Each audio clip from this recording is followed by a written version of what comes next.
Ayun, hello, good morning mga kakidlat. Dahil sumahod na nga po pala ako kahapon, is syempre, hindi naman yun para sa akin. Syempre, bibigyan ko din kayo. Kaya, may dalawa ko ditong pares na Nokis. So, ibibigay ko to sa inyo. So, kukunin ko lang, wait lang. So, ayun, ito na nga po pala yung ibibigay ko sa inyo. Ito. Tapos, meron pa tong kapartner na babae, kapatid niya. Ipapakita ko din sa inyo mamaya. So, bakit ko nga ba ito ibibigay? Kasi, syempre, yung sahod ko is hindi lang naman yun galing sa akin. Syempre, galing din yun sa inyo. Kasi, sa panonood nyo sa akin. So, kaya, bibigyan ko din kayo. Ito. So, ito nga po pala yung, itong ibibigay ko is, kung sa tao, ano to, apo to nung 5 times winner namin.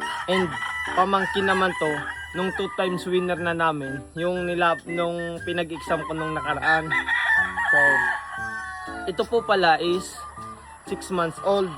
Tapos, yung kapatid niya is 6 months old din. Ayan o, ipapakita ko sa inyo.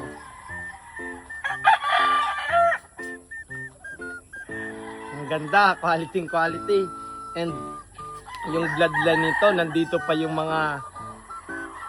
yung dugo nung 5 times winner namin kasi kung sa tao, apo to. So, ipapakita ko naman sa inyo yung kapartner nitong babae. Wait lang.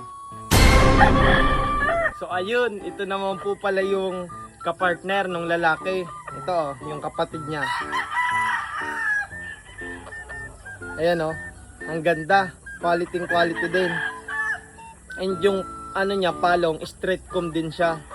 So, yung kaya po pala ganito yung kulay nito kasi yung tatay nito is Milsins Black. So, ipapakita ko sa inyo. Ako bigyan, sabayin mo ako. Ayan, nakita nyo na kung bakit ganito yung kulay nito. Kasi yung tatay niya is Milsins Black and yung nanay niya naman is sweater. So ayun na nga mga kakidlat. So ang paraan po pala para makuha to is pipili po pala ako sa isang maswerteng followers ko. So magko-comment kayo dyan sa baba kung bakit kayo po yung karapat dapat kong bigyan nito. Ayan o, nitong pares na to. So kailangan naka-follow ka din, naka-like and naka-share. Yan po yung rules natin. And i-comment mo dyan sa baba kung bakit ikaw yung karapat dapat kong bigyan nitong pares na to. Ayun, napakaswerte mo. Ikaw yung makakakuha nito. Ano ba yan?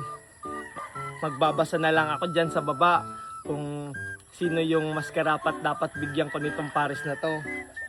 Yan o. Quality.